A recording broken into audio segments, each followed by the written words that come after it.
chilling ghost stories that will make you question the afterlife. Scientists have come up with many reasons for spirit sightings, ranging from the physical, low frequency sounds, magnetic fields, thermal patterns, to the psychological, suggestibility, and the fear of mortality. But while ghosts can't be proven to exist, they also cannot be resoundingly debunked either. So here are the 5 of the internet's most vivid first-hand experiences with the paranormal. After hearing these, ask yourself, do you not believe, or do you? The Little Hands. I've never lived in a haunted house, but my mother did as a teen. Other houses on her street had strange things going on too. A few homes away from her lived a man and his family. One night, one of his daughters went to bed with a bad headache. The next day, she was dead. She's passed away from an aneurysm. After the funeral, the family went away to get their minds off the tragedy, and the father asked my uncle, my mom's brother, to check on their pets. My mom and dad, who were dating back then, went with my uncle. My mother had heard there was a grand piano and she wanted to play it, and my dad was studying to be a veterinarian. After entering the house, my uncle and my father headed to the basement to see the animals, and my mother went to the piano on the ground floor. She was playing it when she felt something brush her ankles. She thought a cat must have left the basement and walked past her, so she kept playing, and she felt it again. She looked under the piano and saw nothing. When she started again, she felt hands clasp her leg and grabbed them tightly. She dashed to the basement door, called my uncle and father, and waited for them. When they all walked outside, my uncle could tell my mom was rattled and asked what was wrong. She told him what had happened, and my uncle turned white. He told her the daughter who died used to play a game with her father. When he'd play the piano, she'd crawl underneath, grab his ankles, and push his feet up and down on the pedals. The Unseen Patient. The ambulance company that I used to work for had a haunted ambulance, Rig 12. A lot of EMTs had stories about it, but I never put much stock in paranormal stuff. That is, until I had my own experience with the Rig 12. My partner and I were working in a rural community at 3 a.m. It was pitch dark and completely quiet.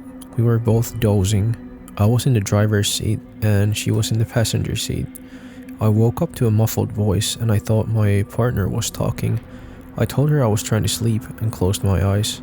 I distinctly heard a male voice say, "Oh my god, am I dying?" followed by a few seconds of heavy breathing.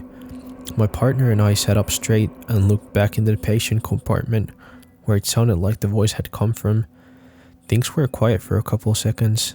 Then we heard a click of the oxygen bottle regulator and a hiss as if it was leaking.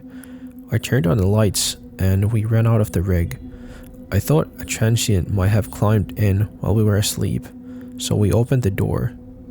No one was there. I checked the oxygen bottles. Neither was opened. We did not sleep much after that. The Impish Ghost. My neighbor Deanne and I had a playful poltergeist for years. We called it Billy. I'd come home and find something put in a weird place. Milk in a cupboard, toilet paper in the fridge, laundry detergent in the bathtub. Deanne once called to ask if Billy had been around because she couldn't find a gallon of milk. We finally found it outside on her back steps. And sugar. Damn sugar. Every morning my sugar bowl was empty. When I had enough, I'd point to Deanne's home and yell, "Go see Deanne." Within 5 minutes, I'd get a call from her and she'd said, "Thanks a lot," because he'd gone and pulled shenanigans at her place. This occurred for entire 2 years we lived there. No one believed us, not even our husbands. My mother thought someone was stealing from us when we were sleeping or out of the house. My sister believed something was going on, but didn't know what. I still can't explain any of it. The Eerie Attic.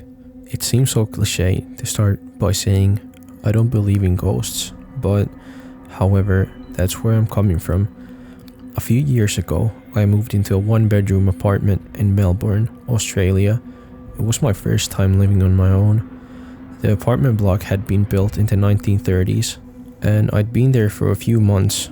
But one time when I came home from work and went into the bathroom, I saw something strange.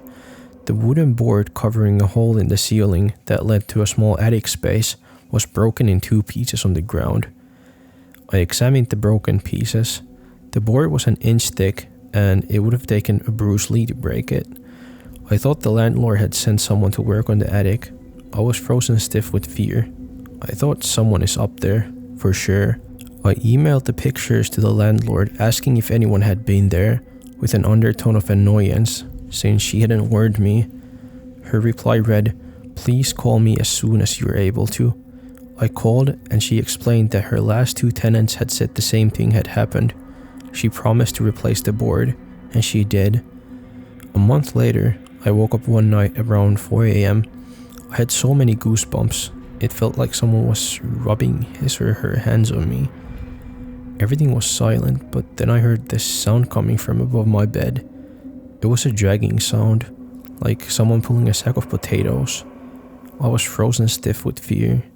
I thought someone is up there, for sure. Again, there's no way an animal could make that sound.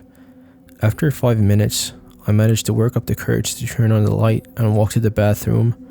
I was armed with a cricket bat. When I looked, I saw that the new board covering the hole was broken in 2. I felt sick. The dragging sound had stopped, but I heard something else. Whispering. The sound was clear and coming from the attic. It sounded like children's voices, and I could hear one sentence repeated over and over. "It's your turn. It's your turn." I switched on every light in the apartment to make things feel normal. It was 5 a.m. and dark outside. I watched TV to try to unwind. Then a fuse blew. My pet budgie, Dexter, whom I kept in the kitchen, usually never made a sound at night, but he started squawking like as if he was being strangled.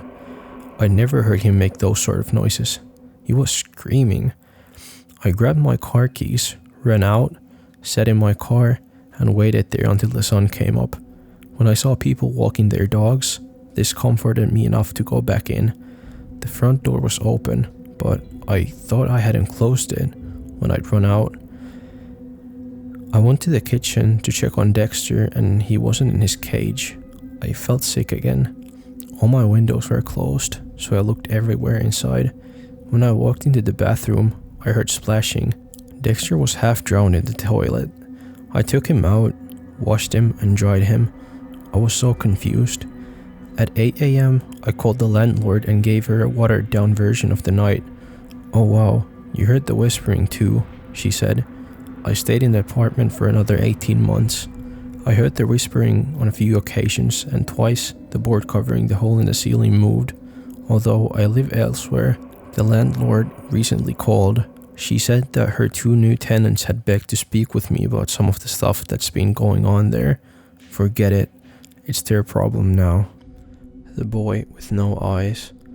One night when I was 10, I was woken up by my bedroom door opening, followed by someone sitting on my bed. I felt my leg grazed and the bed sink under a person's weight. Thinking it was my mom, I opened my eyes to see an eyeless boy. He had black, empty sockets, about my age, sitting at the foot of my bed. He extended his hand, and in it was a little box. I was startled but reached out. He pulled back. I reached again and said, "Give it." Then I blinked, and when I reopened my eyes, he was gone, but the imprint of someone sitting on my bed was still present. Fast forward 5 years, my girlfriend came over to do homework. After she finished, she took a nap while she waited for her parents. When they arrived, I tried waking her up. She opened her eyes suddenly, looking up at the corner where the wall met the ceiling. She pointed there and went back to sleep. I shook her again. She came to full consciousness, and I explained what she'd done.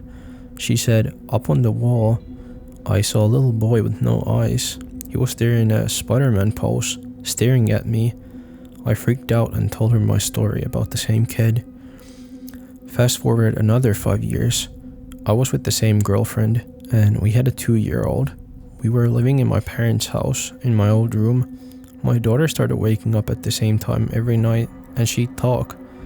After a while, I noticed she had almost the same conversation every night. I playfully asked her once whom she was talking to. She said, "It's a little boy. He's nice. He's lost and looking for his mommy." My daughter's nightly conversations continued until we got our own place later that year. Thanks again for watching. Like and subscribe to support me so I can keep providing more content. Thank you.